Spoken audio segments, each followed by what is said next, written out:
सुनो सुनो सुनो, एक से अनेक की सुनो, विवेक से विवेक की सुनो। कैलाश भाई, इतना सुंदर आपने गाना बनाया है। पब्लिक को बता दूं, गाना आने वाला है। और आज मैं एक्शन में नहीं हूँ, आज मैं थोड़ा कैजुअल हूँ। ये जो आपने इतना सुंदर गाना बनाया है, एक से एक की सुनो, इसमें अपने इंटेलिजेंस को दिखाया है, बुद्धि को, विवेक से विवेक की सुनो, मतलब अपने इंटेलिजेंस की बात, यहाँ इंटेलिजेंस को। बॉलीवुड में कोई पैसे छोड़ता नहीं है। और आपने क्या इंस्पिरेशन था ये, आपने अपने दिल से बिना पैसा लिए इतना सुंदर गाना समर्पित किया है। भैया मैं एक्चुअली मैं ज़िंदगी नहीं जीता हूँ, मैं ज़िद जीता हूँ, मैं जुनून जीता हूँ, मेरी ज़िंदगी नहीं है। और जो इस प्रकार के होते हैं उनको वो रचते हैं अलग से, उनकी रचनाकार ही कुछ करते हैं। मैं ढूंढता हूँ कोई मेरे जैसा जुनूनी और मिले, क्योंकि परमात्मा ने तो नाना प्रकार के हीरे, नाना प्रकार के रत्न जड़ित करके इस पृथ्वी को भेज दिया, और उसके बाद पृथ्वी से एक के बाद एक नायाब हीरे, जवाहरात और कोहिनूर निकल रहे हैं। मैंने आपका परिचय, मेरे ब्रदर ने आपका परिचय बताया था। मैंने एक मनुष्य देखा जिसके अंदर बिजनेस और अध्यात्म एक साथ है। क्यों? क्योंकि ये दुनिया दिमाग वाले चलाते हैं, लेकिन दिल वालों को कुछ समझते नहीं। दिल बेच बेच के, ज़मीर बेच बेच के ज़मीन खरीद रहे हैं लोग। लेकिन ये पहला मनुष्य कौन है जागा हुआ है और जगा रहा है। तब मेरे मन में आया, नहीं, इनसे मिलना है, और ये कोई मेरा अंशी है। जब मुझे अपना भाई दिख गया कि एक और शिवत्व, एक और जुनून, एक और जिद यहाँ पे है, एक और हट है जिसका नाम है विवेक, चलो यार इसके लिए कुछ बात की जाए। अब जब बात की जाए तो हम बतूनी तो है नहीं, और ना हम, जैसा आपने बताया कि हम बॉलीवुड, और ये मैं तो ये बॉलीवुड नाम ही, शब्द ही ये नकली मानता हूँ, पता नहीं किसकी क्रिएशन है, कॉपी है ये कोई शब्द नहीं है, इसका कोई अर्थ भी नहीं है। लेकिन हाँ, इस फिल्मी दुनिया में इल्मी काम करने वाले कम हैं, और ऐसे में यहाँ हमको बिठा रखा है महासागर के तट पर बाबा ने। कोई कारण होगा इसका भी। जैसे ही मुझे आपका, मैं ढूंढता रहता हूँ, मैं बहुत बड़ा ढूंढू हूँ और तलाशता हूँ। उम्र एक चीख की नियाद है, तुम भी चीखो, इतनी मुद्दत से कि शिद्दत तलक याद रहे। उम्र तो सबको मिलती है, ज़िंदगी सबको मिलती है, लेकिन कुछ उसमें ऐसे कारगर काम करने हैं जो मतलब लोगों को भी इंस्पायर करें। तो एक ऐसी इंस्पिरेशन वाली ज़िंदगी जब मैंने आप में देखी, तो तब मेरी आपसे पहली बार जब बात हुई, तभी मैंने ये लाइन गाई थी, एक से अनेक की सुनो, विवेक से विवेक की सुनो। तो आप अवाक हो गए थे। जैसे ही आप अवाक हो गए तो मुझे पता लग गया ये मेरा भाई है, वरना ज़्यादा एक्साइट होके बिखर जाता। और जो ज़्यादा वक्ता जो अच्छे होते हैं वो वही होते हैं जो सुनकार अच्छे होते हैं। आप में मैंने ये एक बहुत बड़ी क्वालिटी देखी, गुणवत्ता देखी, आप सुनते बहुत प्यारा हैं भैया। जो अच्छा सुनते हैं वही गुनते हैं, और जो गुनते हैं वही फिर गुनाते हैं, वही फिर आगे। बहुत प्रेम है हमारा, कई बार बातचीत होती है और बहुत अच्छा लगता है। और मैं क्या, आप जब बोलते हैं ना, तो मैं नहीं, मतलब पूरा मुझे लगता है भारतवर्ष इसको ध्यान से सुन रहा होगा आज। हाँ, अब मैं आपसे एक मेरे मन का प्रश्न पूछता हूँ। कहीं ना कहीं यात्रा तो आपकी भी, हम लोगों की दोनों एक जैसी सी ही रही, लेकिन ये कहाँ से आती है इतनी विनम्रता? और दिल्ली जैसे शहर में भैया, जहाँ पर चवन्नी भी रुपये का नशा लिए घूम रही है, दिल्ली की तो बात ही अलग है। मतलब दिल्ली एक ऐसा शहर है, क्योंकि मैं दिल्ली का ही हूँ, हम दोनों दिल्ली है के हैं। वहाँ तो ऐसा है कि अगर अचानक ये कोई पूछ ले कि भाई मुझे तो जहाज लेना, अरे मिल जाएगा ना यार, दिला देंगे 1 मिनट में। वहाँ ऐसा, मतलब हर चीज़ के लिए कोई ना नहीं है वहाँ। तो जुगाड़ नगरी है दिल्ली। लेकिन ऐसी नगरी में भी आप इतने विनम्र और इतने शालीन कैसे बचे रहे भैया? 5-5 गिनीज बुक रिकॉर्ड आपके हाथ लगे हैं, और उसके बाद आप ऐसे दड़ूकते हैं जैसे कोई शेर दड़ूक रहा है अपनी मान से निकलकर। और मुर्दों में भी प्राण फूंकने की शक्ति आप रखते हो। जब आप बोलते हो तो धारा प्रवाह बोलते हो, जब आप बोलते हो तो अटक बेपलक ऐसे बोलते हो, और न जाने कितनों की अटकों को, भटकों को आप ऐसे झटके से उबार देते हो। आपका नाम मैंने उबारू भी रखा है भैया। और ऐसे बहुत सारे वाणिज्यकर्ता हैं, उद्यमी हैं, ऐसे बहुत सारे बिजनेसमैन हैं जो लघु स्तर पर अपने काम करते थे, लेकिन आपने उनको अंग्रेजी में, जिसको हम एंटरप्रेन्योर बोलते हैं, कईयों से तो ये इंग्लिश स्पेलिंग ही नहीं लिखी, हमसे खुद नहीं लिखी जाएगी। मैं लिखूंगा यार ये स्पेलिंग तो पूछूंगा, पूछ के यार बताना जरा एंटरप्रेन्योर की स्पेलिंग क्योंकि हम अंग्रेजी में उतने अंदर घुसना नहीं चाहते। मतलब हम अगर चाहें तो पार कर लें नैया, लेकिन हम हिंदी और संस्कृत में डूब रहे हैं पूरी तरह और उसका आनंद ले रहे हैं भैया। लेकिन आप ये कैसे संकल्प कर पाते हैं इतना भलेपन का? मैं पहले तो ये कहूँगा कैलाश भाई कि आपसे बहुत सीखना है, so much to learn from you. आप एक साधारण व्यक्ति को कैसे असाधारण बना देते हैं। मुझे लगता है आपके आसपास जो रहेगा वो इंस्पायर्ड और मोटिवेटेड रहेगा, क्योंकि आप इतना एनर्जी भर देते हैं।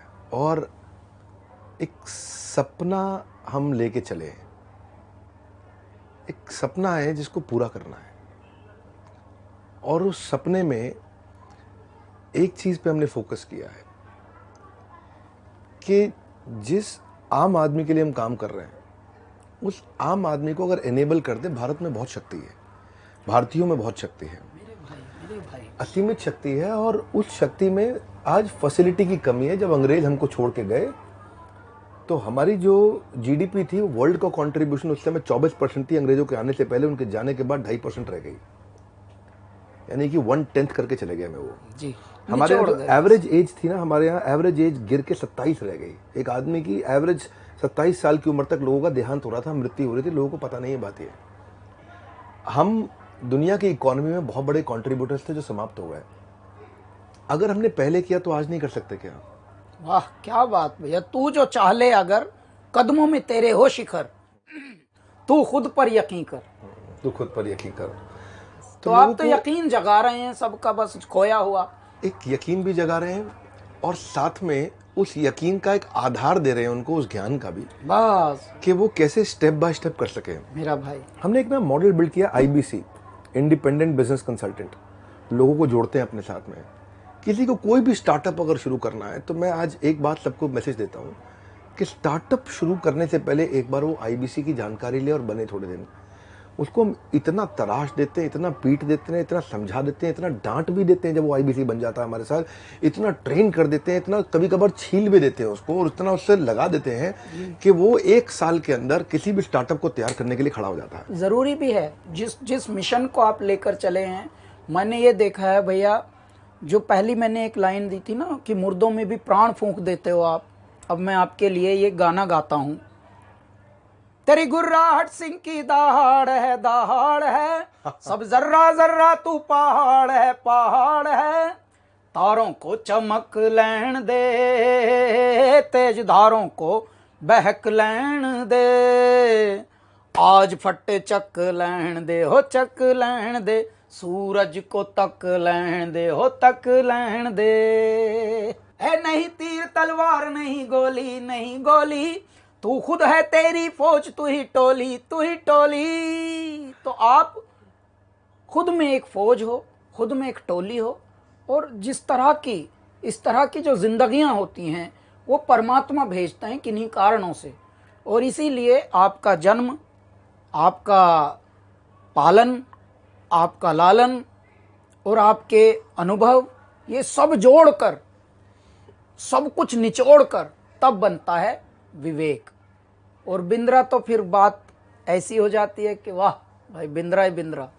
एक्चुअली कृष्ण कहते हैं गीता में, ददामि बुद्धि योगम तम ये न मामुपयांति थे, कि मैं बुद्धि योग, विवेक मतलब जो बुद्धि योग है, वो कृष्ण कहते हैं कि मैं स्वयं देता हूँ। अगर पहले आचार्य चाणक्य हुए, चंद्रगुप्त मौर्य हुए, पहले अगर कृष्ण भी हुए, श्री राम भी हुए, और अखंड भारत भी हुआ है, तो वो तभी हुआ जब उस प्रकार की इंटेलिजेंस थी। तो हमने पहली बार एक कुछ नहीं, इतना सा प्रयास किया है कि हमने भगवद गीता से भी सिखाया कि बिजनेस कैसे किया जा सकता है। वही मैं बोल रहा हूँ, ये यूनिक एलिमेंट भैया आपका पृथ्वी पर, ये मैं कोई ब्रह्मांड में बोल रहा हूँ, ये सिर्फ भारत की बात नहीं है, कि मैं पहली बार किसी मनुष्य को देख रहा हूं जो जगा है और जगा रहा है, और वो भी उस क्षेत्र में जो क्षेत्र कहीं विषय वो था ही नहीं। मतलब आप व्यापार का, उद्यम का, अध्यात्म से दूर दूर तक कोई कनेक्शन नहीं था। ज्यादातर लोग अपना सेहत बिगाड़ लेते थे, चालाकी, वाचाली, चतुराई करके पैसा कमाया, लेकिन कोड़ी कोड़ी माया जोड़ी, लेकिन जब एहसास हुआ तब रह गई आयु भी थोड़ी, शरीर भी, और सांसें भी थोड़ी। तो भैया क्या फायदा, तूने किसके लिए जोड़ा था ये? आपको पार्टनर बनाएंगे, तब आप मोटिवेशनल स्पीकर इतने लेकिन बढ़िया भैया हैं। आपने जैसा पकड़ा है लोगों को कि नहीं, बिगाड़ना नहीं है, बिगड़े को सुधारना है, आपने वो करके दिखाया। मुझे बहुत खुशी है। और मैंने ये गाना, क्योंकि कुदरत ने ये गाना बनवाया है हमारा, विवेक से विवेक की सुनो, ऐ मेरे प्यारे सुनने वालों, सुनना ही गुनना है, और जो सुनता है वही सबसे ज़्यादा कनेक्ट कर सकता है इस पृथ्वी पर। देखिए, परमात्मा कभी किसी सजे हुए, जैसे हम गहने पहन के देखते हैं बड़े बड़े फिल्मों में, नाटकों में, वैसे कभी आते नहीं परमात्मा। परमात्मा अदृश्य रूप में रहते हैं, हमारे अंदर भी रहते हैं, हमारे इर्द गिर्द भी रहते हैं। लेकिन भैया कुदरतन बात है, परमात्मा कैसे सुन लेते हैं?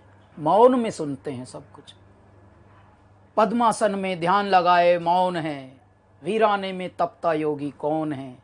नाद न कोई तार, न कोई नाद न कोई तारा, और डमरू कभी कभारा, अधमूंदी आंखों से सब देख रहा संसारा।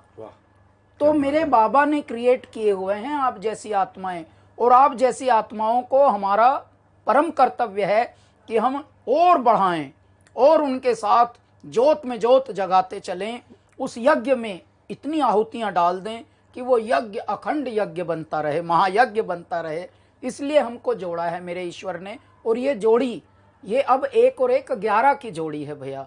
और ऐ मेरे दर्शकों, ऐ मेरे श्रोताओं, ऐ मेरे प्रशंसकों, ऐ मेरे फैन क्लबों, विवेक भैया के भी फैन क्लबों, हमारे भी फैन क्लबों, आप सब हमारी स्ट्रेंथ हैं, आप सब हमारा परिवार हैं। और ये देखिए, ये गाना जब आएगा तो आप सबको आपके अंदर की भावना पता लगेगी कि हाँ, क्रोध हो तो हंसना, ईर्ष्या हो तो तपना, और दूसरों की खामियों से खुद बहुत सीखना। तो ये चिंता में चिंतन का, मना में मनन का जो मज़ा है, जब कोई मना कर दे तो उससे बुरा ना मानना कभी, मना में और थोड़ा ध्यान करना कि हाँ यार, अभी हम इस लायक हैं नहीं। अभी जब हमको माइक लगाया जा रहा था, मैंने बताया कि हमको माइक ही कभी नहीं मिला कभी हिम्मत भी नहीं हुई कि माइक मांग भर लें कभी, अगर छोटे मोटे स्टेज पे गए तो। मना में मनन का, चिंता में चिंतन का, तो ये सब आएगा विचार। और मैं बहुत खुश हूँ भैया, ईश्वर ने हमें इस योग में, इस प्रयोग में, इस संयोग में, इस युग में जोड़ दिया है। और ये बहुत बड़ा एक, इसका मैं बता रहा हूँ भैया, निमित्त है, और समझ भी आ सकता है। मैं तो एक बात कहना चाहता हूँ आप सबसे कि जब भी हम कोई वाणी सुनते हैं ना, उस वाणी के पीछे संस्कार होता है। और वो संस्कार कैसे हैं? ये जो गाना है, ये इसमें जो सेल्फलेसनेस है, ये लोभ के चलते नहीं बनाया गया है, लालच के चलते नहीं बनाया गया है। ये आपने लोगों को विवेक देने का प्रयास किया है। मैं रिक्वेस्ट करूंगा कि इस गाने को सब लोग सुनिएगा, आने वाला है गाना, बहुत अच्छा है। और इसमें जो सेल्फलेसनेस है वो इम्पैक्ट करती है, क्योंकि जब जेब से निकली बात हो तो जेब तक जाती है, जब वाणी से निकली बात हो तो कान तक जाती है, दिमाग से निकली बात हो तो दिमाग तक जाती है, पर जब दिल से निकली बात हो तो हृदय परिवर्तित कर देती है। आइएगा, सुनिएगा ज़रूर कैलाश जी के साथ। और कैलाश जी के सामने बोलने की तो क्षमता नहीं है, वो इतना प्यारा बोलते हैं, इतना मीठा बोलते हैं। आपने आज इतना उत्साह बढ़ाया, जो आपने इतना गुणगान किया, अगर उसमें से इतना सा आ जाए तो मेरा काम हो जाएगा, मेरा जीवन संपूर्ण हो जाएगा। अगर इतना ज़्यादा नहीं, पर thank you very much. Only effort is, and I really want to appreciate you, कि जो हमारा एफर्ट है वो यही है कि लोगों तक हम पॉजिटिविटी को फैला सकें, उनके अंदर क्रांति ला सकें। छोटा सा message, stay hungry, stay foolish. Steve jobs ने बात कही थी, कई लोगों ने किताब भी लिख दी, भूख होनी चाहिए, स्टे हंग्री। तभी व्यक्ति जब भूख होगी तो सीखेगा। स्टे फुलिश, अपने आप को बहुत बुद्धिमान ना माने, विनम्र बने, अच्छे से बने, तभी वो विवेक प्रवेश करेगा। Stay hungry and stay foolish. इतनी दूर आया हूँ यहाँ रहने के लिए नहीं, और आगे जाने के लिए। आप लोगों के साथ मिलकर और आगे जाएंगे। धन्यवाद कैलाश भाई, आपने इतना उत्साह बढ़ाया आज हमारे चैनल पे आके लोगों का, और लोग वेट करेंगे आपके इस सुंदर से गाने का जो आएगा।